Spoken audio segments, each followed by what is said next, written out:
کیا چل رہا ہے یار، چل رہا ہے۔ دیکھیں، ہمیں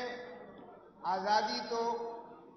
قائد اعظم محمد علی جناح نے دلائی تھی،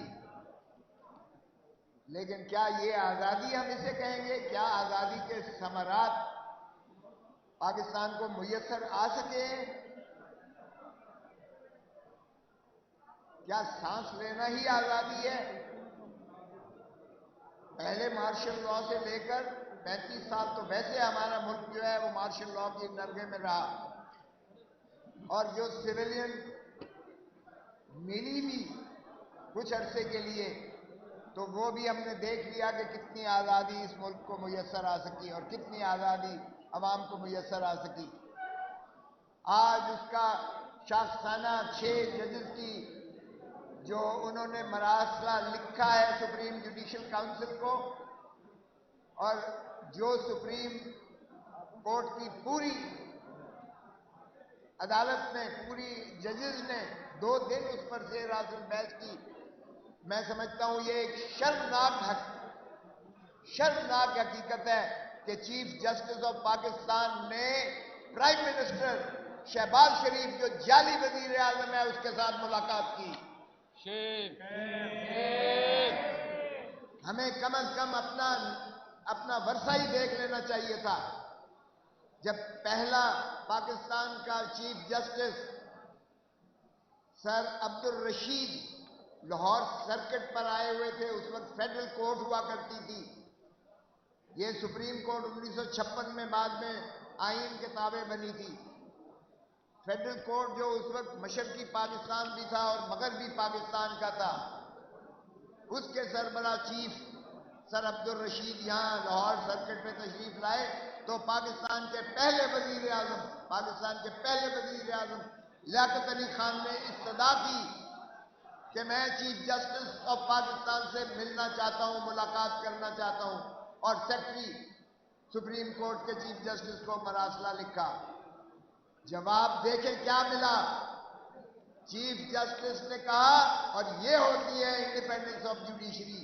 یہ ہوتی ہے عدالت کا نظام عدل، کہ چیف جسٹس اس وزیر اعظم کو جو غیر متنازع تھا، جو قائد اعظم محمد علی جناح کا دست راست تھا، جو آزادی کا علمبردار تھا، اس کو بھی اس نے انکار کر دیا ملنے سے، اور لکھا کہ چیف جسٹس معذرت کرتے ہیں کہ وہ ملاقات نہیں کر پائیں گے پرائم منسٹر آف پاکستان سے، اس لیے کہ وفاق کے مقدمات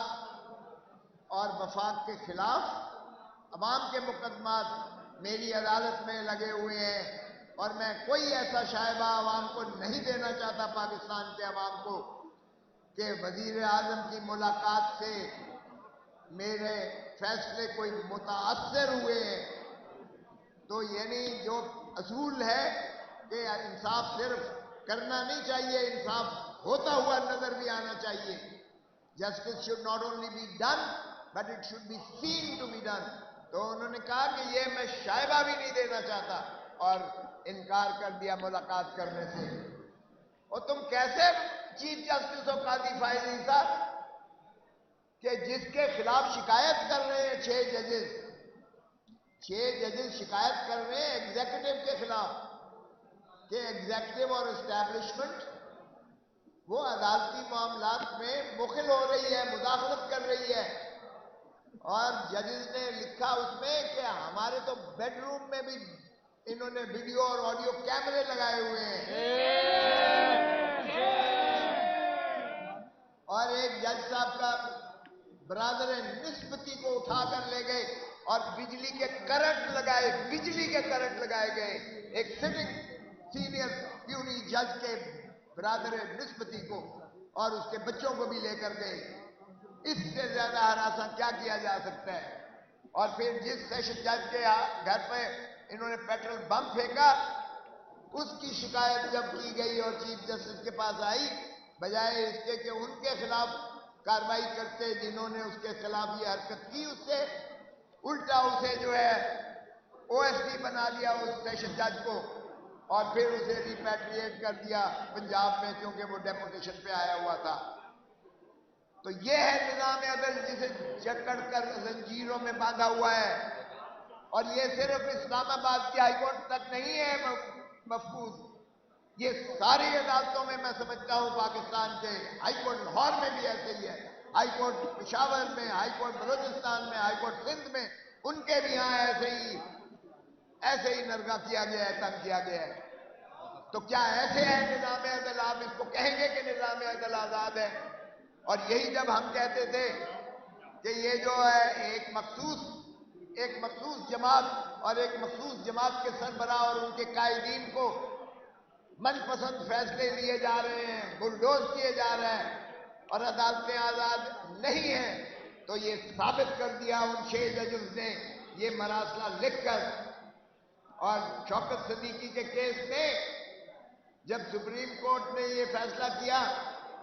کہ جو D G I S I اس وقت اسٹیبلشمنٹ اپنی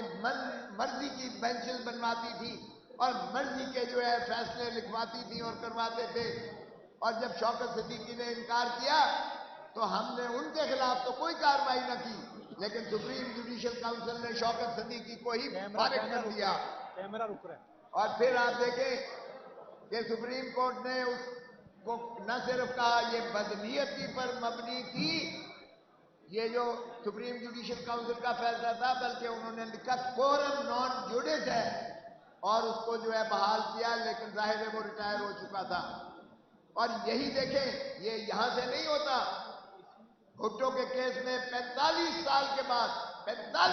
کے بعد آ کے کہتے ہیں کہ یہ فیصلہ ہم نے غلط کیا تھا، یہ مس ٹرائل تھا، یہ ڈیو پروسیس آف لا کو فالو نہیں کیا گیا۔ ارے بھائی، اس کو پھانسی دے کے لہر میں اتار کے پھر کہتے ہو ہم سے غلطی ہو گئی؟ ہم نے کسی کے اثر کے تحت بھٹو کو پھانسی دی تھی؟ خدا رہا 45 سال مت لینا 45 سال کے 9 مئی کا شاخانہ، جو یہ ایک 9 مئی کا آرکیسٹرڈ ایک ڈرامہ جو رچایا گیا، ایک اور ہارٹ تھراب، ہر دل عزیز پاکستان کی دلوں کی دھڑکن وزیر اعظم کو منہدم کرنے کے لیے اور اس کی جماعت کو بکھیرنے کے لیے اب 45 سال مت لینا۔ انصاف کرو، انصاف کی متمنی ہے قوم، انصاف کی متلاسی ہے، انصاف کی متمنی ہے، متجسس ہے اور ملتمس ہے۔ اور آپ کا کیا خیال ہے کہ یہ جو لالی پاپ دیا ہے وزیر اعظم نے، شرم آنی چاہیے۔ پہلے لکھتے ہیں کہ یہ نامناسب تھا جو 6 ججوں نے یہ مراسلہ لکھا ہے، یعنی فیصلہ حکومت نے پہلے ہی دے دیا کہ یہ غلط لکھا گیا ہے، یعنی 6 ججز کو الٹا انہوں نے کٹہرے میں کھڑا کیا ہے۔ اور پھر ایک ریٹائرڈ جج، سپریم کورٹ کے چیف جسٹس ریٹائرڈ کو سول کمیشن بنا دیا ہے۔ آپ سب وکیل ہیں، جب ایک جج فیصلہ کرتا ہے تو سپریم کورٹ کے 2 جج سن سکتے ہیں، جب 2 جج یہاں فیصلہ کرتے ہیں تو سپریم کورٹ کے 3 جج سنتے ہیں بیٹھ کر، یا 5 جج سنتے ہیں، اور یہاں تو 6 ججز کہہ رہے ہیں ہمیں انصاف دو۔ وہ 6 ججز پر آپ ایک ریٹائرڈ جج کی کمیشن بنا رہے ہو؟ او بھائی،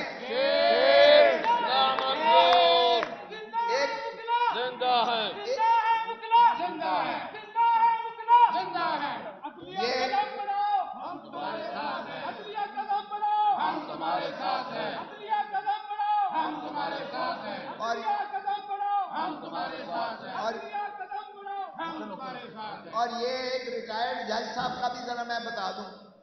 یہ کس طرح چنا گیا ہے۔ میں جب صدر تھا ہائی کورٹ بار میں ملتان میں، تو یہ وہاں موصوف پریکٹس کرتے تھے۔ ان کا ووٹ اسسٹنٹ ایڈوکیٹ جنرل کے لیے انہوں نے مولوی عرفان انصاری کو دیا، جو کہ جنرل ضیاء الحق کا بڑا قریبی تھا۔ اس کے افزانے میں انہیں اسسٹنٹ ایڈوکیٹ جنرل بنایا گیا۔ پھر ان کو جو ہے یہ کرتے کرتے جب یہ ماشاءاللہ